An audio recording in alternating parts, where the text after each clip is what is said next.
Everything happened last September, on the evening of a long, exhausting workday in Paris. It was draining in many ways but also stimulating. The day ended with a discussion with my superiors, which meant I had to work for a few more hours once I got home. The journey home was about an hour, and this was the last train of the night. I sat down in the train, which was naturally quite empty because it was a weekday. Late at night, heading to a less frequented town.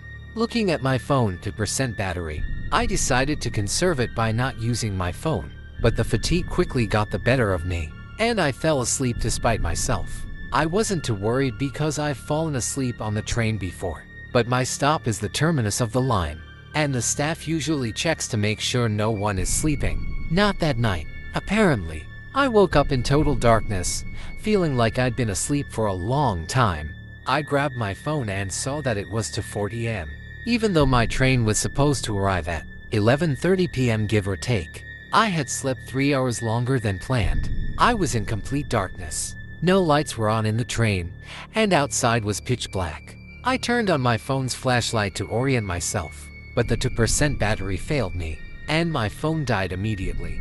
I tried to make my way to the doors to get out. I pressed the buttons to open them. Nothing happened. The train was stationary, with no power inside. The emergency lights, same thing. Nothing lit up, no alarms. I was alone in an empty train, in the middle of the night, with no idea how far I was from home.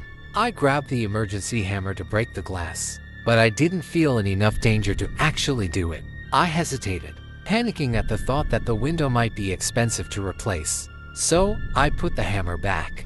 I managed to walk through the train's corridors, shouting as loudly as I could to see if anyone was there. I moved through the carriages, panicking. Trying the doors again, nothing changed. I checked each floor one by one. No one answered. The train seemed empty. I reached the last floor, corresponding to the last carriage, and as I climbed up, I saw someone sitting facing the stairs, dressed entirely in black. I could barely make out their silhouette and face, illuminated only by their phone, but their eyes were very white, their pupils extremely dilated. I asked, "Sir, have we arrived at X?" X being the name of my town. He didn't answer.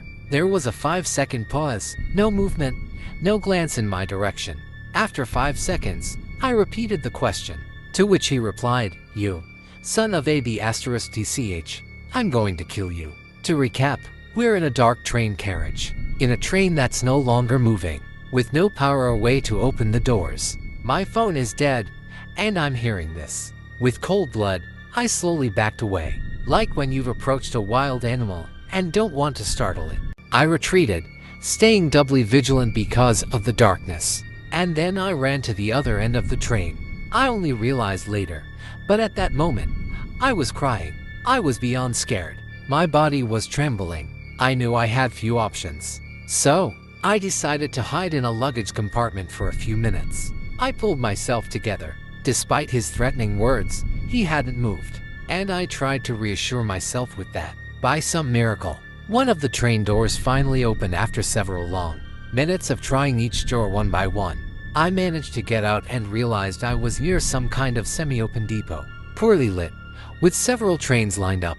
I walked toward the depot, staying on the train tracks to explain the problem if I saw a human. After a few 2 or 3 no more minutes of walking, I saw a figure in the distance wearing a yellow vest, and I screamed like I've never screamed before. He ran toward me, and I felt more than relieved, thinking my ordeal was over.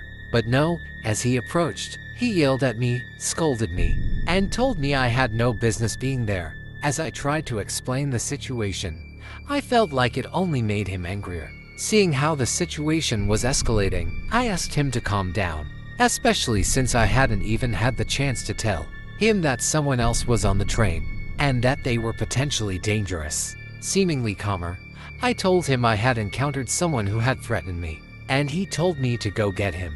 Naturally, I said no, that there was no way I was going back alone, and he insulted me literally. He said only women are afraid of facing a man, and that I had nothing to fear. I asked him to call the police to explain the situation, because I felt I wouldn't get any help from him. He laughed and said he wouldn't call anyone. Seeing my hesitation, He decided to go get the person himself and came back with him 5 minutes later. The guy was tall, around 6'2", a bit older than me. I was 22. He was probably 25, with a deep voice. He threatened us again, saying he would slit our throats, kill us, and find us afterward. The SNCF agent held him by the arms to keep him in line. He was incoherent about where he wanted to go, saying he wanted to go to Paris even though we were coming from there. He seemed heavily drugged, I think, but also lifeless, empty, though angry and out of control. I told the agent I wanted to go home. He said I'd have to go alone, that it was a 45-minute walk along the train tracks, after which the station would be on our left. He asked me to escort the other man, whom we'll call Y. Obviously, I said there was no way I was doing that. I didn't want to take that risk, especially not with someone who had threatened to kill me and seemed capable of it. The agent insisted that his job wasn't to deal with social issues, and that he wouldn't accompany us. I maintained that, in this state, I wouldn't move unless he came with us, or else he'd have to call the police to get me off his work premises. I have the utmost respect for him and his working conditions, but unfortunately, I couldn't do otherwise. He finally gave in and agreed to accompany us a few meters, but not the whole way. We all started walking together. Y was further ahead, having insulted us again, and said that he and his friends would find 100 ways to kill us as soon as they got the chance. I tried to talk to the agent. He didn't answer, got annoyed, sighed, got angry, and told me that because of me, he had to do this. In the distance, in the pitch black night, only illuminated by the agent's flashlight, we could hear a train approaching slowly but surely, heading straight for us. At that moment, Y changed his attitude, shouting, "It's coming," which I struggled to understand. As the train got closer, he quickened his pace and eventually switched tracks, running and nearly getting hit by the train, which was moving at high speed. The agent tackled him to the ground just in time. I stood frozen. I remember stopping moving. It all happened so fast, and I had just been confronted with the potential death of someone. I was in shock, even though all I wanted was to get home and escape this nightmare. Y got up and started trying to fight the night agent, shouting that he had 8 lives and had decided to lose one that night, and no one should stop him. The situation calmed down even though the context remained extremely tense. And for the first time, the agent finally spoke to me, asking if I knew the area well. I don't know why, but I felt the need to prove myself. So, I said I knew the town I'd been living in for 6 months very well, which was far from true. He said, "We'll see about that," which I didn't quite understand. We had walked for about 30 minutes, and according to him, there were only 15 to 20 minutes left to walk to the station. We were still on the train tracks. He said, "If you know it so well, you won't have any trouble getting home." We then descended about 10 steps, and before I could understand what was happening, we were facing a door that led to an airlock, a room with another door at the end. He opened the first door, told Y to go ahead, and Y complied, walking through and opening the second door of the airlock, leading to a tunnel that I briefly glimpsed. The door closed behind Y immediately. I was in the airlock. I turned to the agent and said, "Sir, I don't know it that well." I heard him laugh, and then he closed the door. The problem was, these doors could only be opened with keys. So, I was facing a door behind which Y might be, and behind me, a door I couldn't open. I waited for what felt like the longest minutes of my life, trying to turn on my phone, which refused to cooperate. I knocked on the door, shouting, but nothing happened. I resigned myself to waiting. After what felt like 20 to 30 minutes, though I had no idea, I mustered the courage to open the airlock door leading to the tunnel. I took a few steps forward, and to my right, there was a wall with a recess where someone could easily hide without being seen. I walked in that direction, which was supposed to lead to the station. It was pitch black in the tunnel, with only the moonlight providing a faint glow through the fog in the distance. I walked through the tunnel, and behind me, I heard the sound of a cinder block scraping the ground. I turned around and saw the same black silhouette that had been with me on the train. Y, holding a cinder block in his hands. I started running like I've never run before, in the direction the agent had told me would lead to the station. At first, I heard footsteps behind me, but soon enough, it seemed like no one was following me. I reached the station 5 or 6 minutes later, somehow managing to find it. On the way, I passed a car and tried to ask for help, but it didn't stop. It must have been around 3:30 to 4 a.m. Once at the station, I ran an additional 7 to 8 minutes to my house, and I finally made it inside. As soon as I passed the gate, I vomited and cried from everything that had just happened. I spent a few hours looking out the window to see if anyone had followed me. In the end, no one had. But this story will remain one of the greatest fears my body has ever known, having also faced incompetence and a lack of assistance in the face of danger very clearly. But today, I've managed to turn it into a story that sparks interest and helps me make friends quickly, especially since I tell it pretty well thanks to how often I've repeated it. And everything's fine now. I've just stopped falling asleep on trains. So, let's move to the next story. My name is Louise, and I am currently 18 years old. My story takes place about 8 years ago. Since I was 5, I had gotten into the habit of going on vacation with my parents and their friends. Every summer, we would go, either 18 or 14 of us, to a villa near Madrid. I had become very close friends with the children of my parents' friends. Usually, we rented this villa in Spain through Airbnb, but that summer, the house had been sold by the owner. So, we had to find another rental for July. After some searching, my parents and their friends finally found a large house near Girona, in Catalonia. When I saw the photos online, I remember feeling disappointed. The house seemed old-fashioned, stuck in the past. We left at the beginning of July, right after school ended. We were the first to arrive at the rental. There was a huge garden, and at the far end, a swimming pool, very far from the house. The villa, made of stone, was strange inside. Some doors led to nowhere. Staircases ended at a wall, and several rooms seemed useless. Like the 2 billiard rooms, the bedrooms were numerous and enormous. Mine had a very high ceiling, white tiled floors, and a huge wardrobe. The only furniture was a double bed and a dressing table. While my parents were unloading the car, I got bored. It was very hot, and I wanted to wait for my friends before going for a swim. I'm not sure why, but I got the idea to go up to the 3rd floor. Up there, I opened a window, probably to see the view of the garden.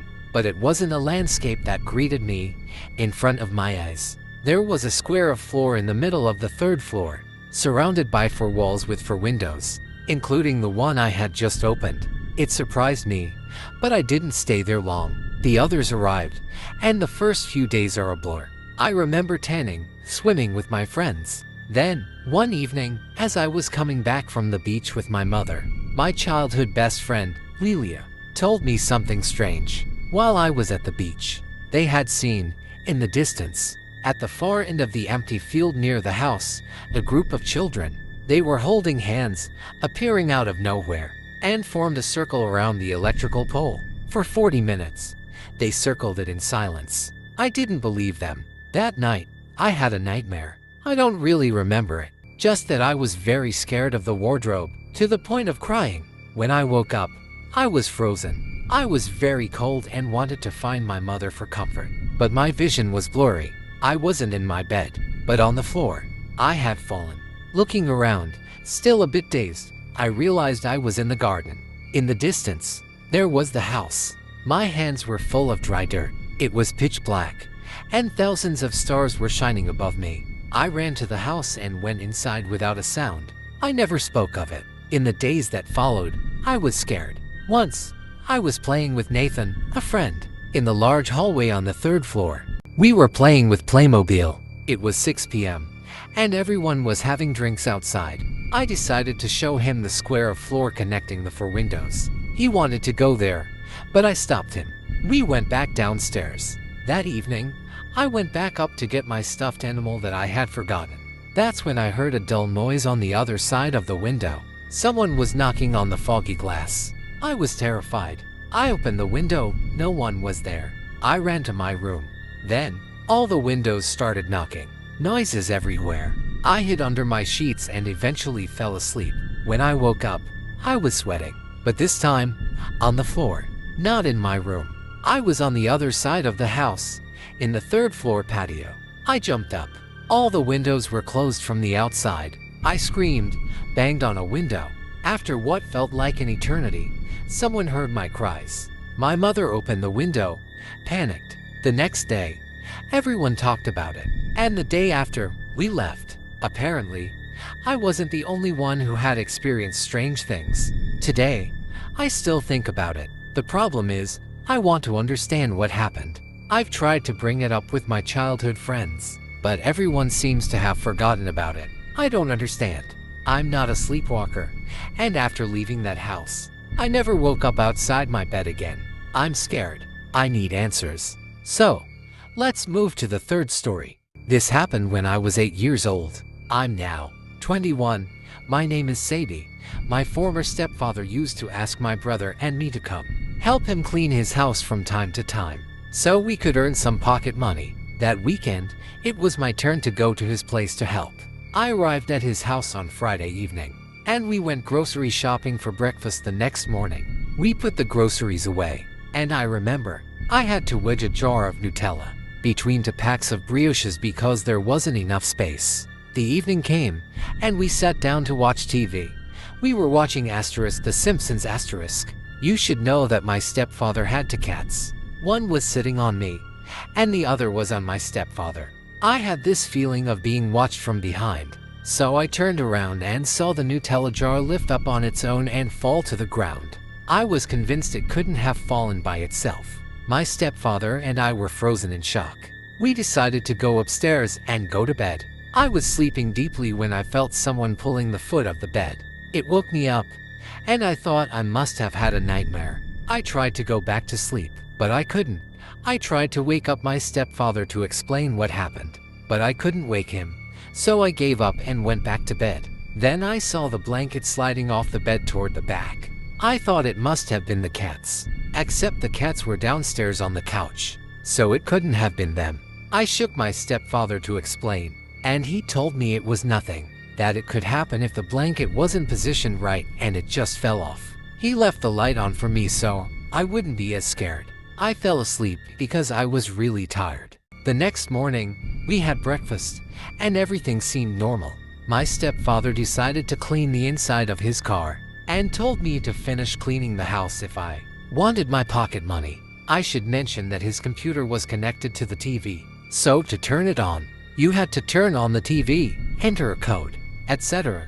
All I had left to clean was the bathroom downstairs near the front door. I went downstairs and started cleaning, when I heard this really satanic music coming from his computer. I went upstairs to see if my stepfather was playing a prank on me, but he was still outside cleaning his car. The TV screen was off, and I didn't understand what was happening. So I turned off the power strip that was connected to the TV and the home theater system. I went back downstairs, but the music started again. I went back up and saw that the power strip was definitely unplugged. So I unplugged the TV and the home theater system directly from the wall. I turned around to go back downstairs, and the music started again, but this time really loud.